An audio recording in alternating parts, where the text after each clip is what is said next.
ఈరోజు వృత్తిదారుల ఆఫీస్లో నిజామాబాద్ జిల్లా కేంద్రంలో వడ్డీ వృత్తిదారుల సంఘం రాష్ట్ర కమిటీ నిర్వహించుకోవడం జరిగింది. నిర్వహించుకున్న ఈ కమిటీ నిర్ణయాల మేరకు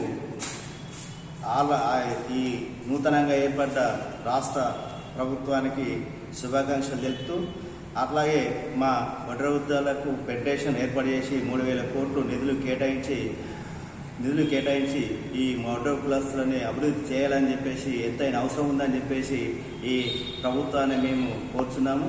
అట్లాగే ఇల్లు లేని ప్రతి కుటుంబానికి 100 గజాల జాగిచ్చి, జాగున్న వాళ్లకు 5 లక్షల రూపాయలు, అట్లాగే కేంద్ర ప్రభుత్వం కూడా 5 లక్షల రూపాయలు, మొత్తం కలిసి 10 లక్షల రూపాయలు కేటాయించాలని చెప్పేసి, అట్లాగే నిరుపేదలైనటువంటి ఈ మహిళలు అయితే ఉన్నారు వాళ్ళకు కూడా 2,500 రూపాయలు ఇవ్వాలని చెప్పేసి మేము ఈ సంఘం తరఫున విజ్ఞప్తి చేస్తున్నాం కొత్త ప్రభుత్వానికి.